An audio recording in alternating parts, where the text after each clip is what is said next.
지금 해주시는 말씀을 들으면 로봇이 정말 우리 삶의 이로운 존재구나라는 생각이 드는데요. 한편으로는 또 문제점들도 있겠죠? 예, 그렇죠. 작년 말이었을 거예요. 되게 크게 대대적으로 보도가 됐는데 예. 그 농업 가시는 그 물류 현장에서 그 로봇이 큰 사고가 있었어요. 이런 사고는 어떻게 왜 발생한 거예요?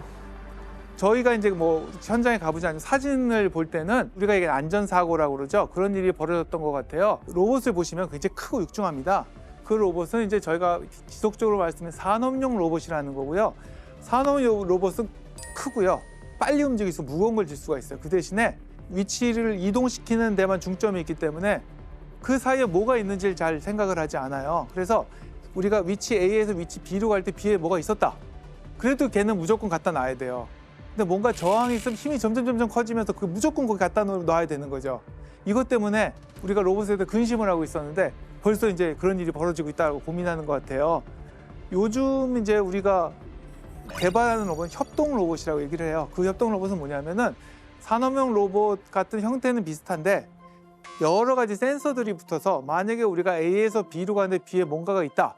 어떤 큰 힘이 걸린다. 그럼 쓸 수가 있어요. 그리고 뒤로 빠질 수가 있고. 저번에 호텔에서 조식 먹고 있었는데 그 친구랑 2명 이렇게 먹고 있다가 또 한 명 합류를 했어요. 그래서 원래 2인 그 테이블에 또 한 명이 이렇게 생겼는데 갑자기 계란 프라이 날려오더라고요. 그 로봇이. 그러다가 우리는 안 시켰는데 근데 계속 이러더라고요. 그 보니까 그 원래는 2인 테이블이니까 여기 사람 없어야 하는데 이제 우리는 한 명 추가했으니까 안 가더라고요. 그래서 처음에 뭐지 하고 의자 빼니까 그냥 자기 길로 가더라고요. 예, 장애물을 인식 못하는 거네요. 예, 그렇죠. 프로그램이 안 돼 있으니까. 그러니까 로봇의 아직도 문제점은 그런 거고요. 좀 더 발전된 로봇이면은 여기 안 시켰는데요. 물러나야죠. 그게 이제 연구가 앞으로 발전될 것이에요. 로봇 청소기처럼 다른 길로 돌아갈 수도 있지 않을까요? 죄송합니다 하고. 네. 계속 이렇게 기술이 발전하다 보면 언젠가는 이제 사람을 로봇이 대체할 수 있겠죠? 대체라기보다는 도와줄 수 있겠죠. 근데 사람이 해야 될 일들도 많이 있고요. 예. 또 중요한 거는 사람이 판단을 내려야 돼요. 수술용 로봇 같은 경우도 우리가 수술용 로봇이라고 얘기를 하지만 수술을 대신해 주진 않아요.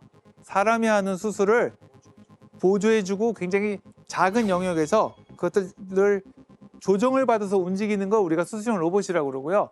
수술용 로봇의 되게 장점 중에 하나는 뭐냐면은 의사 선생님이 중간에 쉴 수가 있어요. 옛날에는 내가 쉬려면 풀을 빼고 뭐 이런 게 있어야 되는데 로봇이 그걸 딱 잡아주기 때문에 의사 선생님이 쉴 수가 있어요. 뇌수술 같은 게 뭐 열 몇 시간이 걸리면 그 꼼짝을 서서 해야 되는데 지금 로봇이 잡아주고 있기 때문에요. 그런 로봇일수록 점점 그 로봇 팔 이런데 센서들이 많이 붙어 있어요. 그래서 그 센서들은 사람을 안전하게 한다든지 아니면은 사람이 잘못된 지령을 내렸을 때도 그것을 막아준다든지 이럴 때 쓰일 수 있고요. 아마 그렇기 때문에 로봇이 점점 안전성이 높아가고 있고 아마 그때 이제 걱정하셨을 거예요. 로봇이 사람도 잡는다. 그게 아니라 그 로봇은 그런 기능들이 없는 예전에 쓰는 로봇이었고요. 우리가 주위에서 접하는 로봇은 협동 로봇이라고 그래서 사람과 부딪히면 쓸 수 있고 또 사람한테 조금이라도 큰 힘이 가할 것 같으면 자기가 뒤로 빠지고 때로는 사람이 마음대로 이렇게 로봇을 움직이게 할 수도 있어요. 반대로도 움직이게 할 수 있고 이런 것들이 요즘 새로운 로봇들이에요. 수술하다가 문제가 생기면 누가 책임져요? 예를 들어서 뭐 왼발 절단해야 하는데 오른발을 절단했다. 안 돼! 근데 오른발은 멀쩡한데. 그러면 뭐 원장님이 잘못이에요? 뭐 병원 잘못이에요? 아니면 로봇 만든 사람 잘못이에요? 그래서 수술용 로봇은 자기 혼자 못 움직여요. 의사 선생님이 움직이면 따라서 움직이고 의사 선생님이 자를 할 때 자르고 힘들잖아요. 네. 그러면 의사 선생님도 손이 바들바들 떨릴 거예요. 그때 로봇은 떨지 않고 가만히 잡아줘요. 그래서 의사 선생님 나이가 들고 하고 오랫동안 하면 팔이 힘들면 절절절 떨 텐데 로봇은 그거를 떨지 않고 그대로 잡아주고 수술이 잘못됐다. 아직은 수술용 로봇들은 모든 것은 사람, 즉 의사가 판단을 내리고 그것을 로봇이 흉내내는 거예요. 단독적으로 뭐 움직이게 할 수 있는 그런 로봇은 이제 개발을 몇 번 시도했지만 네. 의사 선생님들이 허락을 하지 않고 있어요. 로봇이 갑자기 제가 하겠습니다. 뭐 이러고 시키세요. 네. 예, 잘못됐네요. 예, 그렇죠. 그래서 예. 아무래도 의료용 로봇들은 그렇게 되고 있고요. 그렇게 이제 생명이 다루지 않을 때는 아무래도 로봇이 판단해서 다시 사람한테 알려주고 사람한테 승인을 받고 이런 식으로 될 겁니다. 근데 이게 우리 걱정하는 건 이제 군사용. 누가 책임져야 하느냐.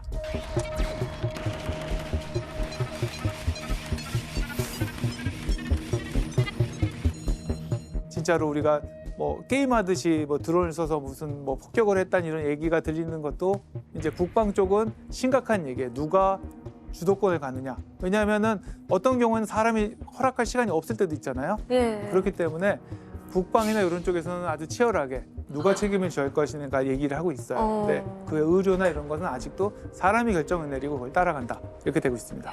영화에서 보면 정말 먼 훗날에 기술이 발전하고 발전해서 로봇이 이제 경험과 내공과 눈치가 쌓인 다음에 인간을 공격한다. 이런 가정들이 많이 나오잖아요. 아직까지는 그런 걱정 안 해도 괜찮은 거죠? 그렇죠. 그 로봇에 우리가 기술적으로는 굉장히 로봇이 많이 발전했지만 그것을 우리가 얼마나 가성비 있게 내놓느냐가 숙제인 것 같아요. 비싸죠. 우리가 얘기하는 알파고 같은 거 보시면은 처음에 대단하다고 하겠지만은 그 알파고 뒤에 쓰는 전기를 보면은 뭐 있잖아요. 한 중소도시가 쓰는 전기를 다 써서 그래서 했던 거고 사람 사이드는 뭐 햄버거 하나 먹고 그리고 같이 했던 거잖아요. 와, 그래서 그만큼의 전기가 들어가는 거예요? 그렇죠. 그것들이 인공지능 마찬가지지만 로봇도 마찬가지인 게 우리가 사람하고 비슷한 기능을 내려면은 안 보이는 뒤에 엄청난 양의 돈과 에너지와 이런 게 들어가고 있습니다. 그래서 가성비 있게 지금도 많이 발전하고 있지만은 그 할 수 있는 기술이 나와야지만이 우리가 볼 수 있는 거예요. 여러분 청소로 보면은 팔 같은 거 달려 있으면 되게 편할 것 같잖아요. 팔로 뭐 빨래 집어서. 근데 팔을 만들어서 붙이려다 보면은 그 청소 로봇 자체가 더 비싸지거든요. 아하. 그러니까 우리가 그다음에 잘 부서지고 그렇기 때문에 우리가 그 가성비를 맞춰야 되는 거고요. 일본에서 이제 사람과 같은 로봇을 만들었는데 손이 다 부서져 있어요. 애들이 신기하니까 악수하고 손이 다 부서져 있고. 그거를 보면 우리 사람들이 얼마나 가성비가 좋은지 알 수 있을까. 우리는 악수 많이 한다고 손이 부서지지 않잖아요. 예, 악수를 생각보다 안 한다든지. 로봇이 그렇게 좀 될까요? 약한데요? 그렇죠. 인간이 네. 가성비가 좋네요. 우리. 네, 제가 더 셀 것 같아요. 네. 그래서 늘 저는 이제 로봇을 어떻게 사람과 보호할 것인가 그런 것들을 늘 고민하고 걱정하고 있습니다. 그래서 뭐 다녀다 보면 로봇이 한 번, 두 번, 세 번은 잘하는데 그것을 여러 번 해서도 잘 버텨야 되고 우리가 자동차도 마일리지가 있게 되면 이제 바꾸게 되잖아요. 우리가 아직 그런 기술들이 없어요. 로봇을 오래 쓰면 우리가 이 로봇을 어떻게 해야 되느냐. 로봇은 아프다 그러면 갈아줘야 되잖아요. 자동차는 우리가 쉽게 가서 이제 정비소에 가면 이제 갈아주잖아요. 우리는 이 로봇들을 이제 5년, 10년 쓰면 어떡하냐. 사람은 50년, 100년을 사는데 이런 문제들이 있어요. 그래서 이런 가성비를 맞추고 또 집에 살 수 있도록 집을 어떻게 바꿔주고 하느냐. 그런 서비스, 로봇의 서비스를 제공하는 쪽도 굉장히 발전을 해야 될 것 같아요. 그래서 아까도 말씀드렸지만 로봇이 처음 쓰였을 때 그 희곡에서는 비극으로 끝나죠. 서로 더 이상 로봇을 만들어줄 수 있는 사람도 없어지고 로봇이 사람에게 반역하고 둘 다 비극으로 끝나는데 그동안 사람들은 많은 경험들을 했을 것 같아요. 그리고 또 많은 또 시행착오 있었고 다른 뭐 기계를 만들다 보니까 여러 가지 경험도 쌓이고요. 그래서 그렇게 될 것 같지는 않고요. 저는 이제는 로봇이 점점 우리와 같이 지내고 우리가 어떤 면에서 이제 애완동물과 같이 우리가 사랑하는 존재가 될 수도 있을 것 같아요. 그러기 위해서는 이제 로봇 공학자도 열심히 연구해야 되겠지만은 우리가 사람이 사람을 좋아하게 되고 따르게 되고 사람을 보호하게 되면 그것이 어떤 감정인지 잘 몰라요. 로봇 공학자도 모르고 아마 그런 쪽에 대한 고민들을 많이 할 것 같아요. 그게 잘 되면 우리가 이제 밤마다 강아지들 산책시키잖아요. 로봇이 원하는 것도 해주고 하면서 우리 점점 나이가 먹고 약해지는데 로봇이 우리의 친구가 될 수도 있고 로봇이 우리의 보호자가 될 수도 있고 또 우리가 잘못된 판단을 할 때 로봇이 막아줄 수도 있고 그런 공존하는 방법을 찾을 거라고 생각을 합니다. 감사합니다.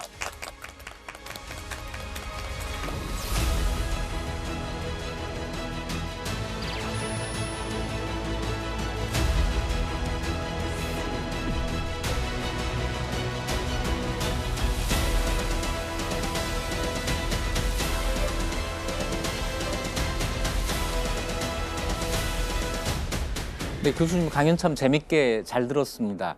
로봇만 재밌는 게 아니라 로봇 강연도 참 재밌네요. 네, 감사합니다. 네. 이 세계 로봇 공학, 지금 아마 전 세계가 로봇을 만들고 발전시키고 하는 이 문제를 가지고 서로 경쟁을 하고 있을 것 같은데요. 우리 대한민국의 로봇 산업의 어떤 발전의 정도, 세계에서 한국의 위상이 어느 정도인지. 사실 이제 근대 로봇의 시작은 이제 일본이었고요. 우리도 이제 일본에서 공부하신 분도 있었고, 그래서 지금은 우리나라가 세계에서 한 5, 6위권인 것 같아요. 근데 뭐 K 로봇 이런 말이 써도 굉장히 부끄럽지 않을 정도로 이제 활발하게 연구를 하고 있고요. 또 우리나라가 주목받는 나라는 뭐냐면은 로봇의 밀도, 그러니까 인구 밀도 같이 로봇 밀도라는 걸 발표하는데 세계에서 1등입니다. 저희가 게임이 안 되게 1등입니다. 그래서 그 얘기는 뭐냐면 우리나라가 제조업 국가에서 많은 로봇들이 들어가 있지만 또 모든 영역에 로봇을 넣으려고 되게 활발하게 고민들을 하고 있고요. 저는 당장 좀 걱정되는 게 있습니다. 저는 아무래도 인문학자니까 인간의 관점에서 이 문제를 보게 되는데요. 아까 그 약을 조제하는 이 사례가 나왔는데 로봇이 많은 일을 해주면서 약사들의 하는 일이 줄어들고 그것 때문에 약을 살려는 사람들은 대기 시간이 짧아지고 이런 가능성을 말씀하셨지만 거꾸로 약을 사는 사람들의 대기 시간은 그대로이고 로봇이 일을 도와주니까 약사가 이제 더 많이 필요하지 않은 거 아닌가?